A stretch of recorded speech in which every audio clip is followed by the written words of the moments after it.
Australia ವಿರುದ್ಧ 3 ಪಂದ್ಯಗಳ ಏಕದಿನ ಸರಣಿಯಲ್ಲಿ ಸೌತ್ ಆಫ್ರಿಕಾ ತಂಡವು 2-0 ಅಂತರದಿಂದ ಮುನ್ನಡೆ ಸಾಧಿಸಿದೆ. ಈ ಸರಣಿಯ ಮೊದಲ ಮ್ಯಾಚ್ನಲ್ಲಿ 98 ರನ್ಗಳ ಜಯ ಸಾಧಿಸಿದ್ದ ಸೌತ್ ಆಫ್ರಿಕಾ ಇದೀಗ ದ್ವಿತೀಯ ಪಂದ್ಯದಲ್ಲಿ 84 ರನ್ಗಳ ಅಮೋಘ ಗೆಲುವು ದಾಖಲಿಸಿದೆ.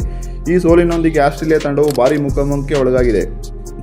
ಆಸ್ಟ್ರೇಲಿಯಾ ತಂಡವು ಏಕದಿನ ಕ್ರಿಕೆಟ್ ಆಡಲು ಶುರುವಾಗಿ 54 ವರ್ಷಗಳಾಗಿವೆ. ಈ 54 ವರ್ಷಗಳಲ್ಲಿ ಕಂಡರಿಯದ ಕೇಳಿಯರಿದ ರೀತಿಯಲ್ಲಿ ಆಸೀಸ್ ಪಡೆ ಇದೇ ಮೊದಲ ಬಾರಿಗೆ ಮುಗ್ಗರಿಸಿದೆ.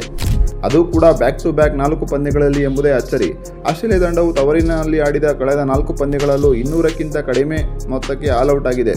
ಅಂದರೆ ತವರಿನಲ್ಲಿ ನಡೆದ ಕೊನೆಯ 4 ODI ಮ್ಯಾಚ್ಗಳಲ್ಲಿ ಸೋತಿದ್ದು ಮಾತ್ರವಲ್ಲ, ಬದಲಾಗಿ ಒಂದೇ ಒಂದು ಪಂದ್ಯದಲ್ಲಿ 200 ರನ್ ಕಲೆ ಹಾಕಲು ಸಾಧ್ಯವಾಗಿಲ್ಲ ಎಂಬುದು ವಿಶೇಷ. ಕಳೆದ 54 ವರ್ಷಗಳ ಏಕದಿನ ಇತಿಹಾಸದಲ್ಲಿ ಆಸ್ಟ್ರೇಲಿಯಾ ತಂಡವು ಒಮ್ಮೆಯೂ ತವರಿನಲ್ಲಿ ಸತತ 4 ಪಂದ್ಯಗಳಲ್ಲಿ 200ಕ್ಕಿಂತ ಕಡಿಮೆ ಸ್ಕೋರ್ ಗಳಿಸಿ ಆಲ್ಔಟ್ ಆಗಿರಲಿಲ್ಲ. ಆದರೆ ಇದೇ ಮೊದಲ ಬಾರಿಗೆ ಆಸೀಸ್ ತಂಡವನ್ನು ಅಖಾಡೆ ಮಣಿಸುವಲ್ಲಿ ಪಾಕಿಸ್ತಾನ ಹಾಗೂ ಸೌತ್ ಆಫ್ರಿಕಾ ತಂಡಗಳು ಯಶಸ್ವಿಯಾಗಿವೆ. ಆಸ್ಟ್ರೇಲಿಯಾ ವಿರುದ್ಧದ 3 ಪಂದ್ಯಗಳ ಏಕದಿನ ಸರಣಿಯನ್ನು ಪಾಕಿಸ್ತಾನ ತಂಡ 2-1 ಅಂತರದಿಂದ ಗೆದ್ದುಕೊಂಡಿತ್ತು. ಆಸ್ಟ್ರೇಲಿಯಾ ನಡೆದಿದ್ದ ಈ ಸರಣಿಯ 2ನೇ ಪಂದ್ಯದಲ್ಲಿ ಆತಿಥೇಯರನ್ನ ಪಾಕ್ ಪಡೆ 163 ರನ್ಗಳಿಗೆ ಆಲ್ಔಟ್ ಮಾಡಿದ್ದರು.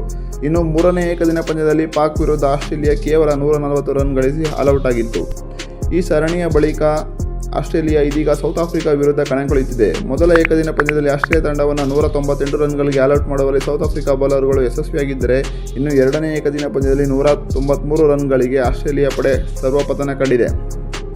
ಇದರೊಂದಿಗೆ ಏಕದಿನ ಕ್ರಿಕೆಟ್ ಇತಿಹಾಸದಲ್ಲೇ ಇದೇ ಮೊದಲ ಬಾರಿಗೆ ಆಸ್ಟ್ರೇಲಿಯಾ ತಂಡವು ತವರಿನಲ್ಲಿ ಬ್ಯಾಕ್ ಟು ಬ್ಯಾಕ್ 4 ಏಕದಿನ ಪಂದ್ಯಗಳಲ್ಲಿ 200 ರನ್ ಗಳಿಸಲಾಗದೆ ಹೀನಾಯವಾಗಿ ಸೋಲನುಭವಿಸಿದೆ.